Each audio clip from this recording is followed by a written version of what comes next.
సుమన్ టీవీలో మీ business promotions కోసం ఈ కింది నెంబర్ను సంప్రదించగలరు.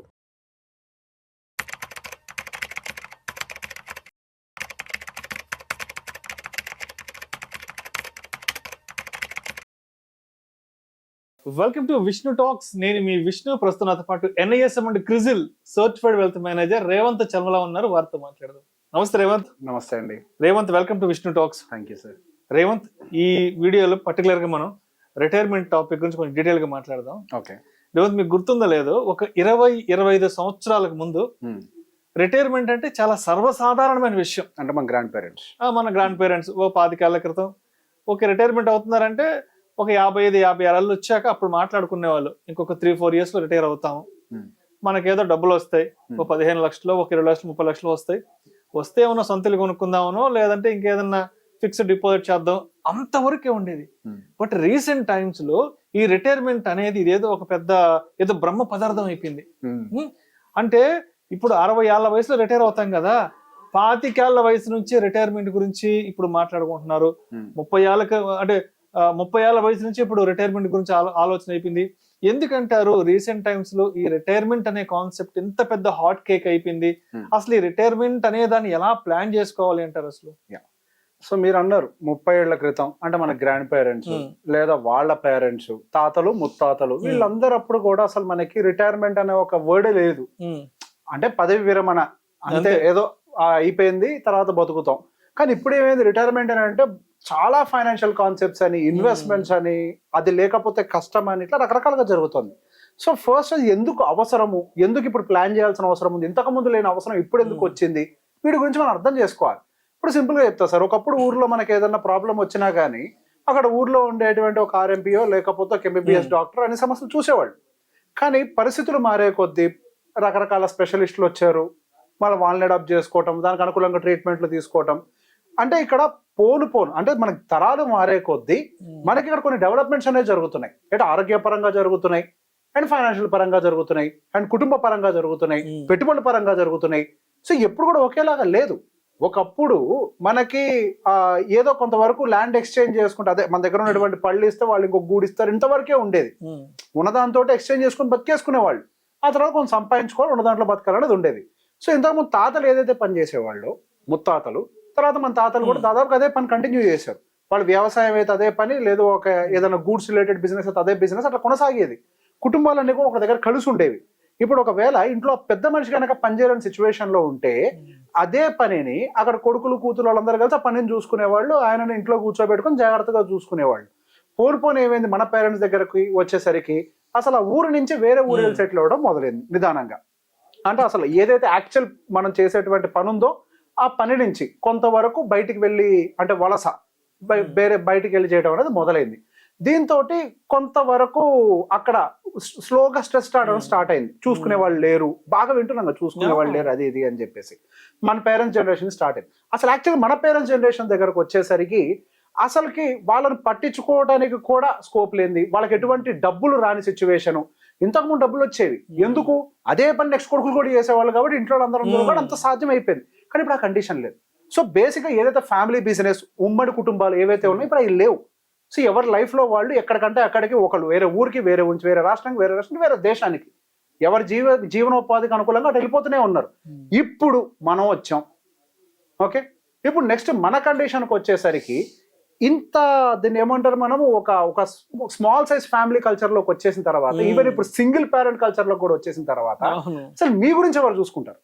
ఇంతకు ముందు ఒక కుటుంబ వ్యవస్థ అంతా కలిసి మనం చూసుకునేది, ఇప్పుడు అసలు కుటుంబ వ్యవస్థ లేదు, ఇప్పుడు సింగిల్ పేరెంట్కే వచ్చేసింది. ఇప్పుడు ఎవరు చూసుకోవాలి? సో దీని గురించే, అది చిన్న ఫ్యామిలీ అవ్వచ్చు లేదా సింగిల్ పేరెంట్ అవ్వచ్చు, ఎవరైనా కానివ్వండి. సో ఒక ప్లాన్ అనేది మనం ముందు ప్రిపేర్ చేసి పెట్టుకోవాలి. చూసుకోవడానికి మన మనుషులు లేరు. ఒకప్పుడు మనకి FDలో వేసుకున్నా కానీ 14%, 11% ఇంట్రెస్ట్ రేట్ వర్కౌట్ అయ్యేది. సో ఆ రోజు ఉన్నటువంటి లైఫ్ స్టైల్కి, అప్పుడు ఉన్నటువంటి ఖర్చులకి అవి వర్కౌట్ అయినాయి. FDలో వేసిన, వేటిలో వేసినా వర్కౌట్ అయింది. కానీ ఇప్పుడు ఆ గ్రాఫ్ అలా ఎలా స్టార్ట్ అయిపోయింది, 14% నుంచి కిందకు వచ్చింది, కింద నుంచి మళ్ళీ ఒక 10%కి వెళ్ళింది, 10% నుంచి ఇంకా కిందకు వచ్చి మనకు 2020 టైంకి 5%కి వెళ్ళింది, 5 నుంచి ఇప్పుడు 7కి వచ్చింది, మళ్ళీ 7 నుంచి కిందకి వెళ్ళటం మొదలుపెట్టింది. ఇది కిందకి వెళ్తూ ఈసారి 5 దాటి 4కి వెళ్తుంది, మళ్ళీ నెక్స్ట్ ఇంకో సర్కిల్ వస్తుంది, కానీ సార్ 7కి పోకపోవచ్చు. సో బేసిక్గా వడ్డీ రేట్ల యొక్క ప్రక్రియ కూడా మారింది. ఇంతకు ముందు ఒక ఫిక్స్డ్ డిపాజిట్ వేసి పెట్టేసి ఎంతో కొంత రిటర్న్స్ బతికేసేవాళ్ళు. అంటే స్టాండర్డ్ ఆఫ్ లివింగ్ అని అంతా కూడా ఊర్లోనే ఉండేది కాబట్టి పెద్ద ఎత్తున మార్పులు చేర్పులు లేవు.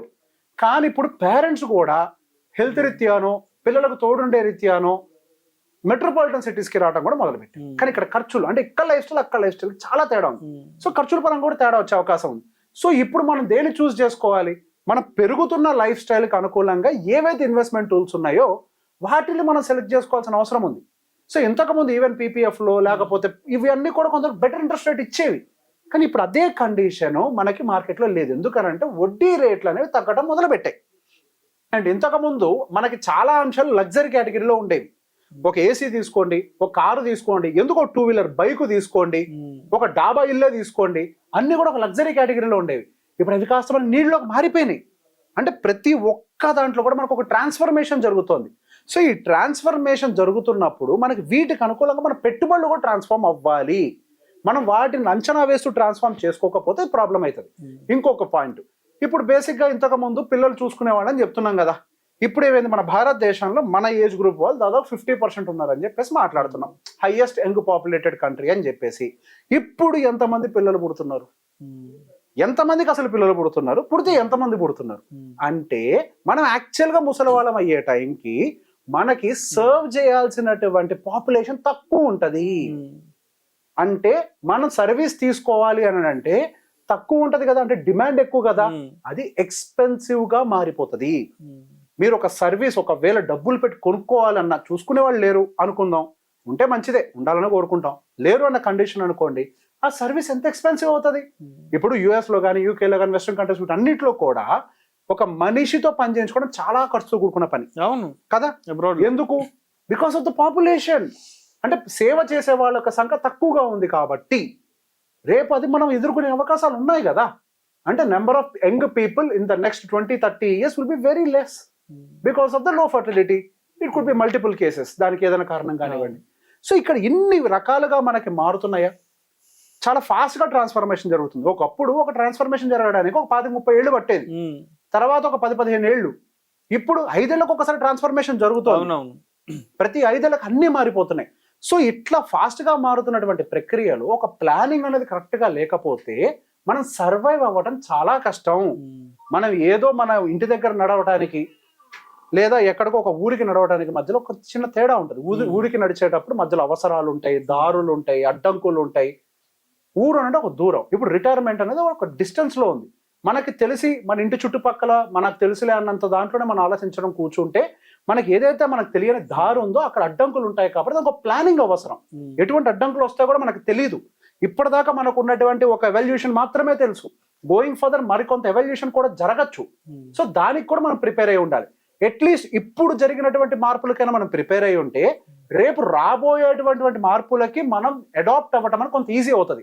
ఇప్పుడున్న వాటికి మనం ప్లాన్ ప్రిపేర్ చేయలేదు అనుకోండి, కొత్త వాటిని ఎట్లా తట్టుకుంటాం? అసలు ఇంత ప్రిపేర్ అయితే ఇంత హిట్ వచ్చినా తట్టుకుంటాం. సో ప్రిపరేషనే లేదు, చిన్న దెబ్బ కూడా పెద్ద దెబ్బలాగా కనిపిస్తుంది.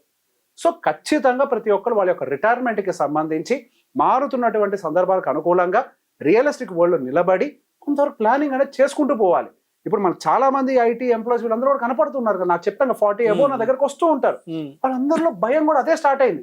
వెనక్కి తిరిగి చూసుకుంటూ నేను ఏం చేశాను అని అంటే ఒక ఈఎంఐ లేని ఇల్లు ఉంది, ఒక ఈఎంఐ లేని కారు ఉంది, నేనెట్లా బతకాలి సరే అడుగుతున్నారు. అది ప్రశ్న కదా. ఎందుకు ఇప్పటికి అవేర్నెస్ వచ్చింది వాళ్ళకి? ఒక వయసు దాటిన తర్వాత ఒక క్లారిటీ వస్తుంది. ఓకే, నేనేం చేయలేదు, రేపన్న రోజు నాకు ఏదైనా అంటే ఉద్యోగం పోయినా నేను సర్వైవ్ కాలేను. ఒకప్పుడు ఉద్యోగం అని అంటే ఒంట్లో ఓపుకున్నంత కాలం చేసేవాళ్ళం. 70 ఏళ్ళు 85 ఏళ్ళ దాకా మన తాతలు పొలాలకు వెళ్ళేవాళ్ళు. ఇప్పుడు 45 ఏళ్లకు ఉద్యోగం తీసేస్తున్నారు కదా. రైట్, ఆ వయసు వచ్చేదాకా వెయిట్ చేయొద్దు. ఎర్లీ ఏజ్ నుంచే ప్రతి ఒక్క దానికి ప్రిపేర్ అవ్వాలి. అదే చెప్పేది. మనకి ఎర్లీ ఏజ్లో మనకు అన్ని తెలుసు కదా అని చెప్పేసి మన దూకుడుగా ప్రవర్తిస్తుంటాం, కానీ అది కరెక్ట్ కాదు. రీసెంట్గా ఒక ఆర్టికల్ చదివాను, ఈనాడులోనే ఎక్కడ వచ్చింది, ఒక మంచి ఆర్టికల్ రాశారు. ఒక పెద్ద పబ్లిషర్, మన మంచి అందరికీ తెలిసిన వ్యక్తి, పేరొద్దు కానీ, అని ఒక మాట రాశారు. ఎందుకు 2 తెలుగు రాష్ట్రాల్లో ఎందుకు యువత డబ్బులు ఎక్కువగా కోల్పోతున్నారు స్కామ్స్ లో కానీ ఇట్లాంటి మార్కెట్ లో కానీ ఎందుకు అని అడిగితే ఒక మాట అన్నారు. మన 2 తెలుగు రాష్ట్రాల్లో ఐటీ ప్రభావం చాలా ఎక్కువ. ఈ ఐటీ ప్రభావం వల్ల ఏమవుతుంది అని అంటే, మేము అందరం చదువుకున్న వాళ్ళమే కదా, మీకు అందరం కంప్యూటర్ ముందు పనిచేసే వాళ్ళమే కదా అని చెప్పి మేము ఏదైనా చదవగలుగుతామని చెప్పేసి వాళ్ళు అన్నిటిలో కూడా మాకు అర్థమైపోయింది అని చెప్పి. సో ఇక్కడ ఒక చిన్న మాట, ఇప్పుడు మనకి మీకు చదవడం వచ్చు, నాకు చదవడం వచ్చు. మన ముందరకు తీసుకొచ్చి ఒక MBBS బుక్ పెట్టి చదివి ఆపరేషన్ చేయమంటే అవుద్దా? చదవటం వేరు, ఆ సబ్జెక్ట్ మనకి రావటం వేరు. సో ప్రాపర్ గా ప్లాన్ చేయించుకోండి. ఎవరి సబ్జెక్ట్ వాళ్ళదే, అది ఎవరి దగ్గరికైనా వెళ్ళండి. So financial adviser and financial counsellor అనేవాళ్ళు ఖచ్చితంగా ఇప్పుడు మారుతున్నటువంటి పరిస్థితులకి అవసరం. మన దేశంలో లేదేమో, యూకేలో హై డిమాండ్ ఉంది. ఎందుకు? వాళ్ళు అభివృద్ధి చెందిన దేశమే కదా, వాళ్ళు బాగా తెలియగల వాళ్ళే కదా, మనకంటే ముందు అభివృద్ధి చెందారు కదా. కానీ ఎందుకు అవసరం ఉందో ఆలోచించండి. ఎందుకు? మనం కొంతవరకు మన ఫైనాన్షియల్స్ లో ఎమోషనల్ గా ఆలోచిస్తాం. మనకి మన దగ్గర ఉన్నటువంటి డబ్బులతోటి ఒక అనుబంధం ఏర్పడిపోయి ఉంటుంది. అనుబంధం అంటే ఒక ఎమోషన్ ఏర్పడిపోయి ఉంటుంది. ఎమోషన్ తోటి మనం ప్లాన్ చేయడం కుదరదు. దాని ఒక అదర్ పర్స్పెక్టివ్ లో చూసి ట్రీట్ చేయాలి. ఒక డాక్టర్ కూడా సొంతంగా ట్రీట్ చేసుకోడు కదా. ఎందుకు? బాడీ మీద ప్రేమ ఉంటుంది, వాళ్ళకు రూల్ ఉంటుంది, ఫ్యామిలీ మెంబర్ ట్రీట్ చేయకూడదని. ఎందుకు? ఎమోషన్ ఉంటుంది, ఎమోషన్ ఉంటుంది. సో ఎమోషన్స్ అన్నిటిని పక్కకు పెట్టి ఒక ప్రాపర్ ప్రక్రియలో మనకు ఫ్యూచర్ లో రాబోతున్నటువంటి నీడ్స్ అన్నిటిని ప్రాపర్ గా ప్లాన్ చేసుకోవాలి. అందులో రిటైర్మెంట్ అనేది one of the major aspect. లేకపోతే ఏమవుతుంది? మీరు పిల్లల మీద డిపెండెంట్ అవుతారు. మనం చేసిన దానికి ఏమవుతాం? పిల్లల మీద డిపెండెంట్ అవుతాం. అవడం తప్పు కాదు, మరి వాళ్ళు కూడా డబ్బులు దాచుకోవాలి కదా. మీరు డిపెండెంట్ అయితే వాళ్ళు డబ్బులు దాచుకోవడానికి అవకాశం ఎక్కడి నుంచి దొరుకుతుంది? సో వాళ్ళ మీద డిపెండెంట్ అవ్వద్దు, మనం ఇబ్బంది పడొద్దు. Thank you so much Revanth. Most welcome.